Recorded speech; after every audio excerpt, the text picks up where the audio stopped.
Y ahora vamos a presentarles a ustedes a Leandro Lobato. Estuvimos dialogando con él en una entrevista muy rica, muy extensa y linda en base a lo que fue la presentación de La voz del violín y de lo que significa para él y de lo que significa su carrera como artista. Estos 20 años han sido 20 años de muchos logros para Leandro Lobato y nosotros vamos a la entrevista que le realizábamos a él, que dialogamos bastante con Leandro sobre diferentes temas. Fresquito, fresquito. Acabo de lanzar la primera canción que se llama La voz del violín.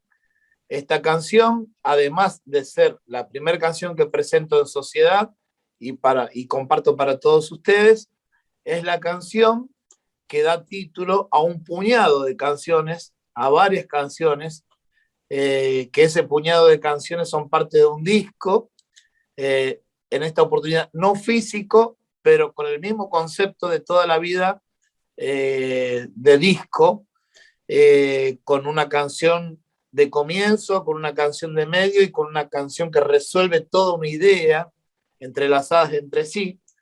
Y bueno, como particularidad, el primer lanzamiento es en agosto, que fue ahora, hace unos días. Septiembre, octubre, noviembre, hasta diciembre, van a ir saliendo de a una las canciones con su respectivo video, hasta llegar a la última canción en diciembre, donde se sube todo el disco full. Una manera distinta de presentar el trabajo y también en un lugar muy significativo que es Cosquín, que llena a más de uno de nostalgia de estos casi 2 años que no se pudo pisar ese escenario, esos lugares, ¿no? El Atahualpa Yupanqui, claro.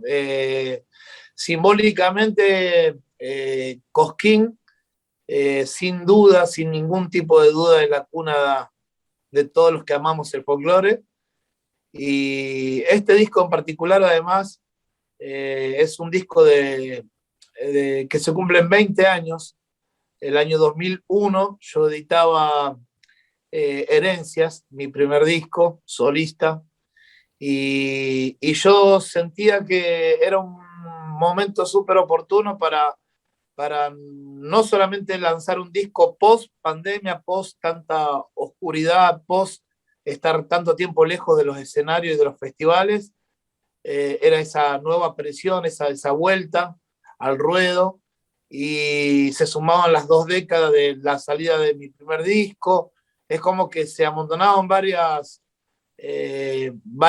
motivos súper especiales, y quería que el lanzamiento sea en un lugar también súper especial, acorde a lo que me sucede a mí en lo personal, y es por eso que elegí la ciudad de Cosquín, el Atahualpa Yupanqui, en la sala de prensa de nuestro amado festival, y tuve el honor, la amabilidad de ser acompañado por todas las autoridades del festival, en este lanzamiento súper importante para todo nuestro país y el mundo.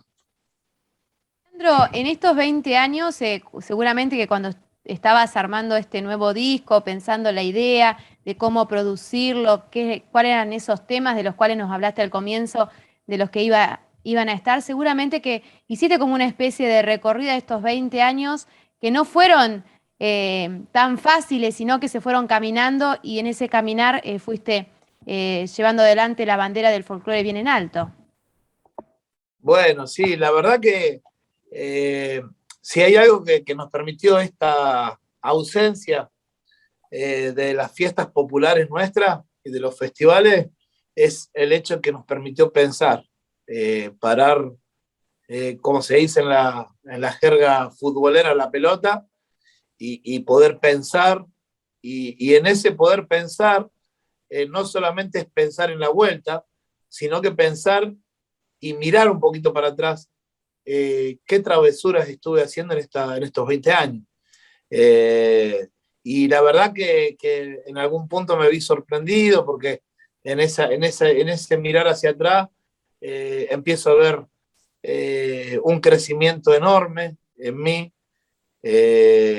Aquel chico que inició con tan solo, eh, pasando los 20 años de edad, con un montón de sueños, con un montón de energía y con muchas ganas de hacer cosas y de demostrar.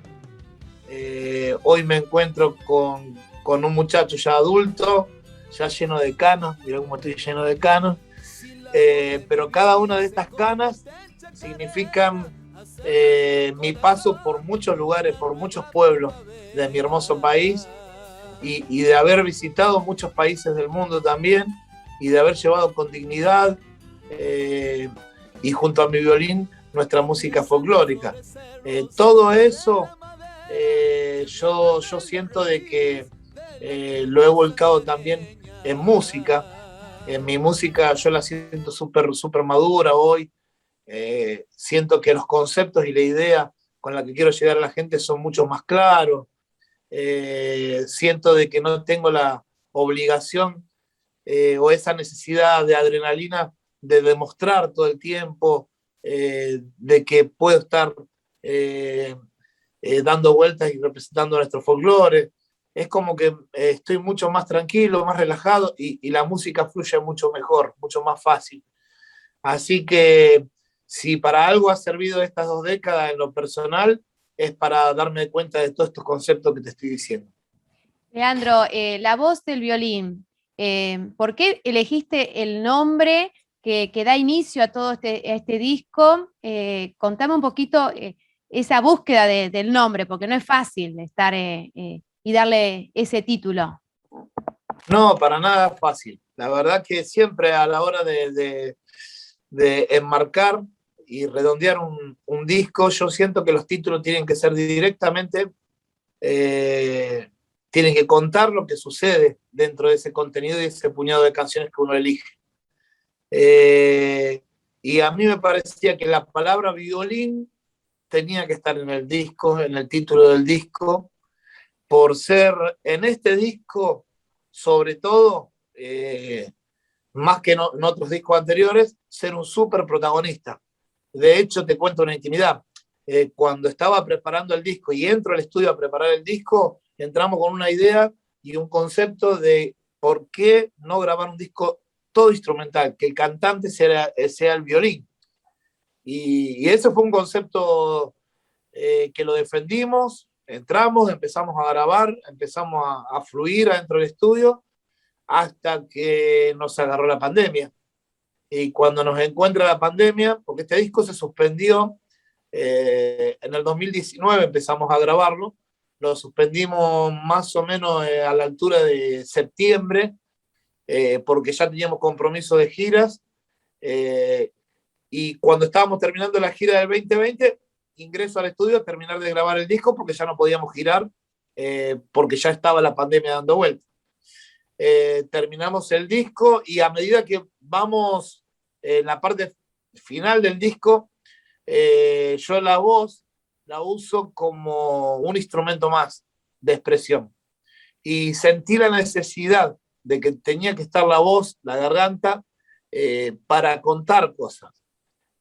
Así que ahí mutó la idea de que el violín sea el cantante, se suma la voz con la palabra, y con la palabra para contar realidades que yo estaba viviendo en ese momento. Hay una chacarera que grabé en el disco que ya va a salir prontito, es una de las canciones que tiene también su video, que se llama Difícil será volver. Y esa canción plantea desde mi perspectiva toda la oscuridad que yo veía y todo lo que yo veía que sucedía en el mundo en el momento pleno de la pandemia. Escribí la canción, la grabamos y cuando queda solo esa canción, con la voz, digo, no, tengo que cantar alguna otra para que no me... Ahí se suma la voz del violín, ahí se suma Suena Violincito Suena, ahí se suman otras canciones que canté y ya el disco ya fue tomando otra forma.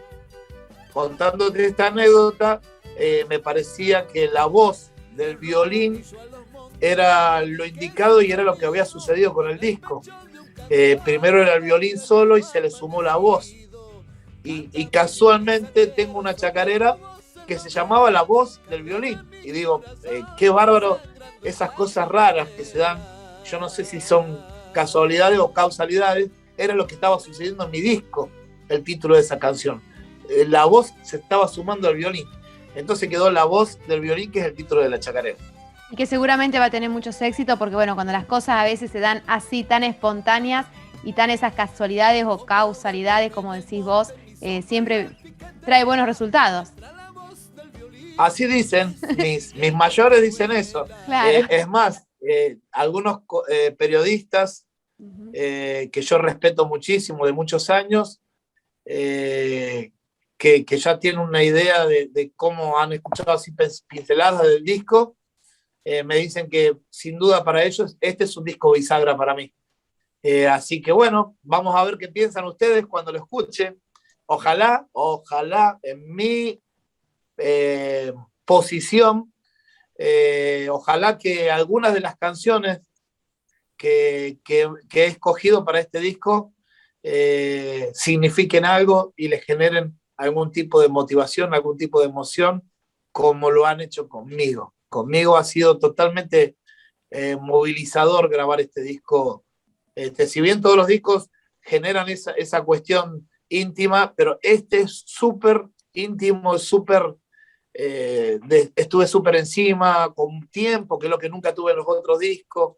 Es como que es muy especial para mí.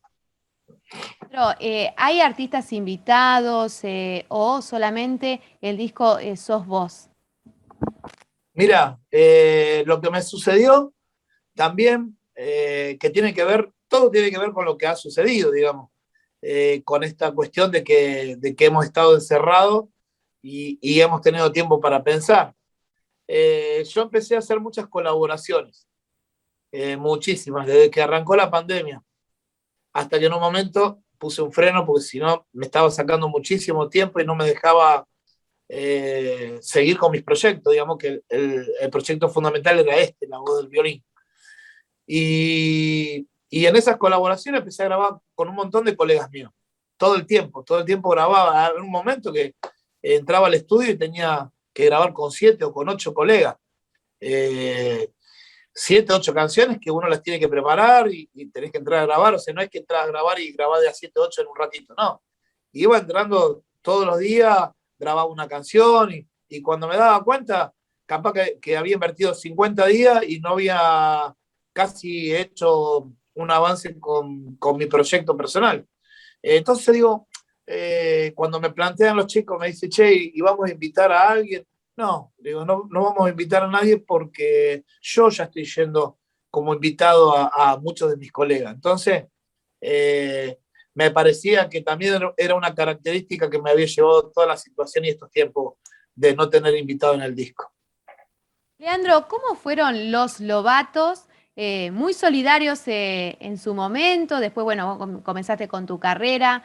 ¿Qué es lo que te dejó ese momento familiar cuando fueron tus comienzos? Bueno, a ver, en la etapa, yo siempre les cuento a la gente como para que no se pierdan, yo tengo muchas etapas y la etapa, por supuesto, es muy linda, la etapa de los comienzos. Desde los comienzos, yo en ese momento no era profesional, yo me hago profesional y tomo un punto de quiebre cuando entro en el grupo de Tamara Castro, porque a partir de ese momento ella me transmite el oficio y lo que lleva de la mano el hecho de aceptar ser parte de ese proyecto y empezar a entender cómo funciona el oficio, que hasta ese momento simplemente yo tocaba en actos escolares, peñas interbarriales, eventos solidarios, y a partir de la otra etapa ya me transformo en un profesional porque ya empiezo a tener honorarios para, a la hora de tocar y de trabajar y empiezo a poder tener ingresos como para poder invertir en instrumentos, en cuerdas y en un montón de cuestiones que me hacían crecer. Hasta ese momento, Bisagra, yo fui parte de ese grupo que para mí fue todo un aprendizaje, fueron mis primeros escenarios y lo que estuvo buenísimo, que lo pienso hasta el día de hoy, es el hecho de que yo estaba aprendiendo y subiendo a los primeros escenarios y a la vez tenía un fin re puro y muy lindo, que era ayudar a gente que lo estaba necesitando. Así que lo recuerdo con mucho cariño y es una etapa muy linda y de mucho aprendizaje, ¿no? Todo eso de aprendizaje. Y contar ese antes y después, ¿no? De la profesión, porque a veces se piensa que ser músico significa que vive del arte y no, es una profesión que hay que llevarla bien en alto. Y de las más difíciles, porque quien elige ser músico, en el caso yo te puedo contar eso porque es lo que me ha tocado, pero cualquier rama del arte, eh, es realmente un oficio que no está valorado como debería ser valorado, porque es un oficio que también quizás se roza en muchos casos con la bohemia, se roza con la noche, con los vicios que tiene la noche, se roza con gente que a lo mejor no supo entender el oficio y desbarrancan y creen de que como algunos desbarrancan y se dejan llevar por los vicios de la noche, todos somos iguales. Y no.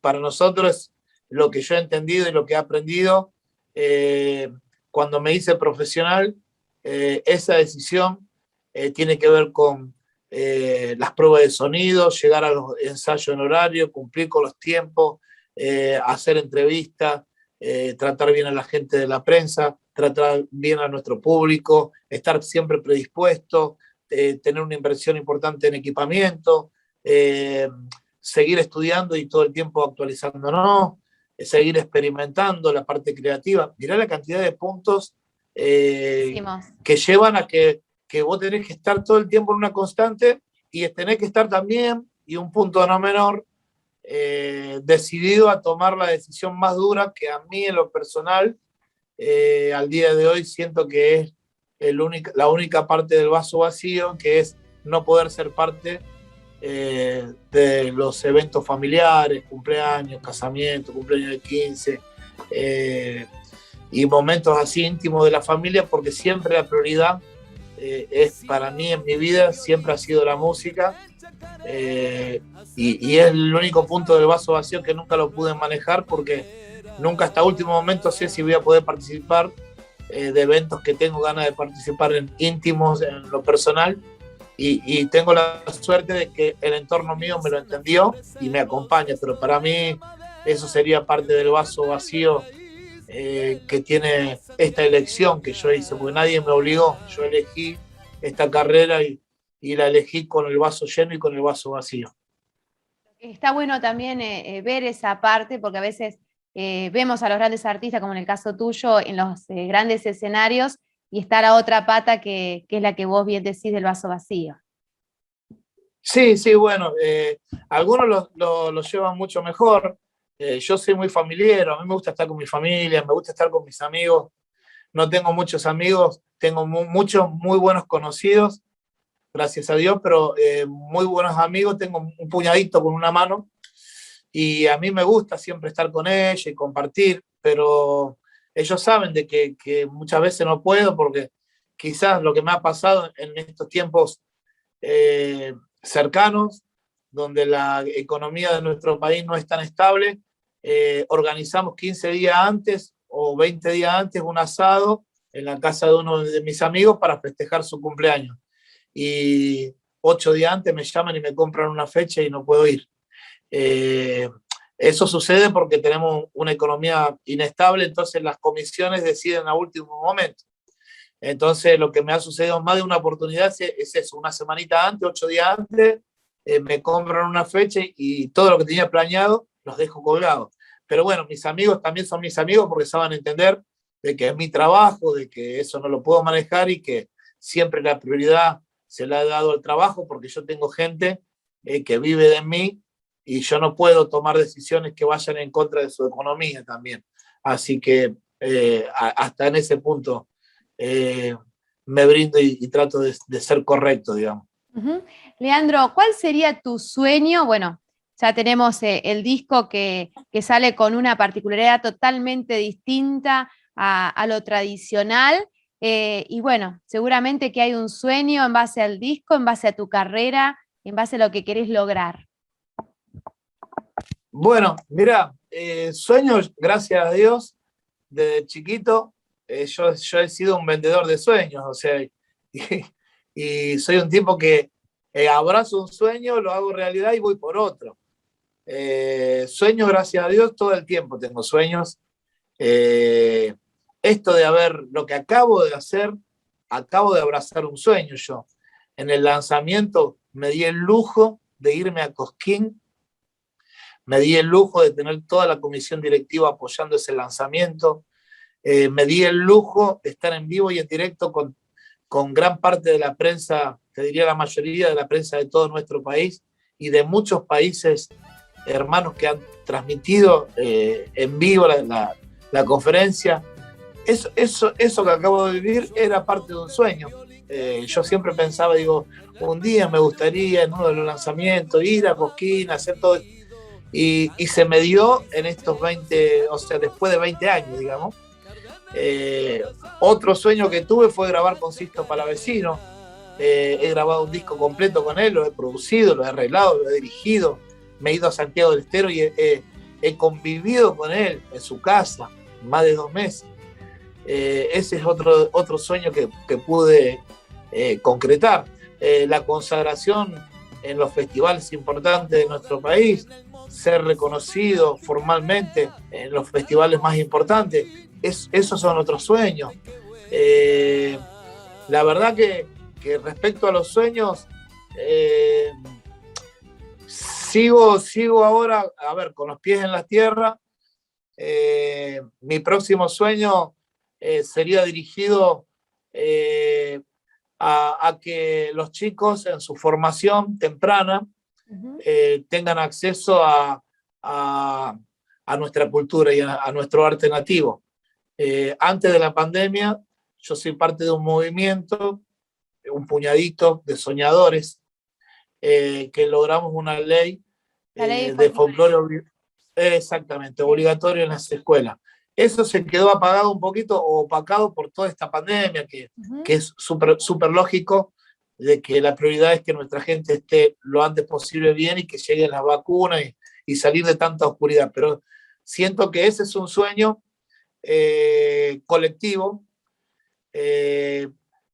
para llevar adelante y ejecutar. O sea, ya dimos el primer paso y ahora hay que ejecutarlo, que sí, ya es ley, pero ahora hay que ejecutarlo, que no es nada fácil. No, sería reglamentarlo, ¿no? Que pueda ya estar en todas las escuelas de todo el país.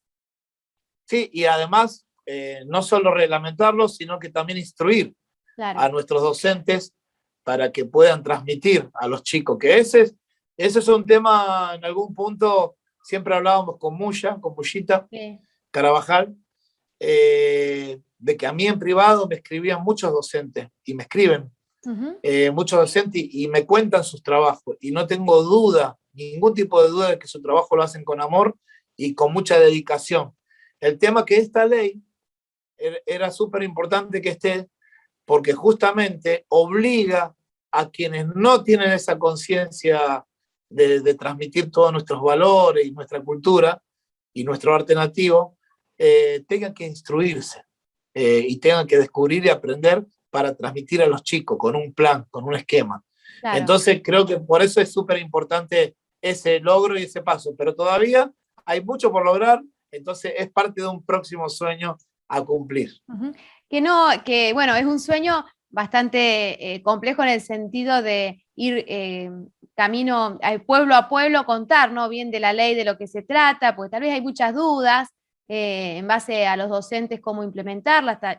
Si bien en varios de los, lo que tiene que ver con el diseño curricular aparecen ciertos contenidos, pero que tal vez no están, bueno, los docentes por ahí les faltan esas herramientas para poder aplicarla. Bueno, justamente eso es lo que te comentaba recién, o sea, ahora vendrá toda una etapa de preparación donde deberá haber un plan, un esquema de trabajo y donde los docentes deberán instruirse, como te decía. Eso es genial, eso me parece genial, porque los docentes deberán descubrir a mucha gente que ha hecho mucho por nuestra cultura y cuando ellos lo descubran, aprenderán a transmitirlo a nuestros chicos. Bueno, que también nuestro folclore en todo su espectro, porque hablamos de folclore, hablamos de todo lo que tiene que ver con las costumbres, con la música, con la poesía. Es muy amplio nuestro país y es tan rico, ¿no? Que tal vez no lo valoramos tanto. Yo tuve la suerte de andar por el mundo, en muchos países, muchísimos, y de llevar nuestra música, como te decía al comienzo de la entrevista, con mucha dignidad y con mucho respeto y con mucha responsabilidad. Cuando me preguntaban a la vuelta de Europa, de España, de Francia, de Italia, o a la vuelta de Norteamérica o de Centroamérica, cuando me preguntaban qué vi que me sorprendió y que me impactó, y quizá la pregunta entre algunos amigos era llegar al primer mundo y ver, qué sé yo, autovoladores o no sé, cosas así raras que uno imagina desde acá que puede estar sucediendo en el primer mundo. Y yo les dije que lo que vi es un mundo y países muy similares al nuestro, con los mismos teléfonos que tenemos nosotros. A lo mejor los autos, a lo mejor algunos tenían un parque automotor un poquito más avanzado, otros un poquito menos, pero tampoco hace la diferencia. No siento que tengamos una diferencia muy importante. En lo que sí me impactó y mucho es en la educación y en la cultura. ¿Y dónde veía la educación? La educación la veía en las calles, totalmente limpias, impecables, y una persona, le hice un seguimiento. Estaba yo tomando un helado en España y observé como otra persona estaba terminando el helado y observé que no tenía ningún cesto cerca y tenían servilletas. Entonces, mientras tomaba mi helado, estaba charlando junto con unos amigos y yo no dejaba de observar qué hacía porque quería ver cómo resolvía el tema de los papeles y lo que le iba a sobrar del helado, ¿no? El tipo se caminó como media cuadra. Yo lo seguí con la vista y hasta encontró allá un cesto, lo agarró, lo tiró y se volvió caminando hasta el mismo lugar. Y yo digo, ¿cuántos años a nosotros nos costaría de educar para generar esos hábitos? Eso es un trabajo de hormiga y de mucho tiempo. Y la cultura. Es todo. Yo creo que justamente uno de los problemas más importantes que tenemos acá es lo que menos importancia se le da.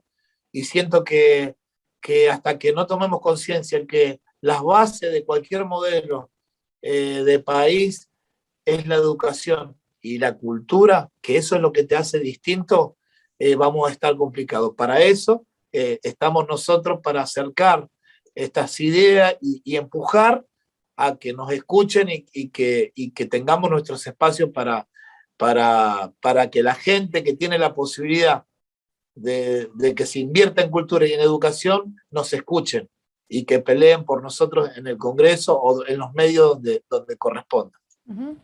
Leandro, te agradecemos muchísimo esta entrevista, no te queremos robar más tiempo porque sabemos que continúas con otros colegas en esto que tiene que ver con la difusión de tu disco y bueno, nos estaremos encontrando en alguna otra oportunidad o en algún otro festival.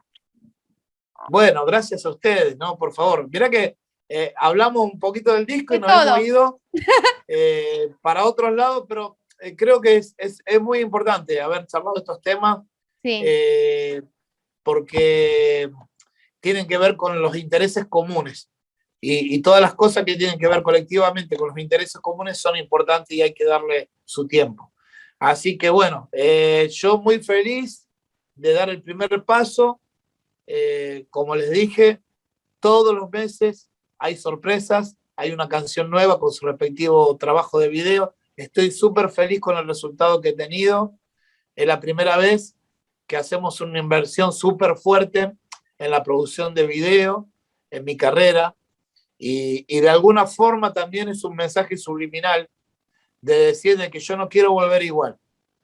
En lo personal yo quiero volver mejor. Y he preparado todo este trabajo que ustedes van a ir descubriendo y se van a dar cuenta de que mi intención no es volver igual, sino que volver mejor y generar contenido de calidad e invertir para que nuestra propuesta llegue lo más cuidada a nuestra gente. Así que espero que lo disfruten.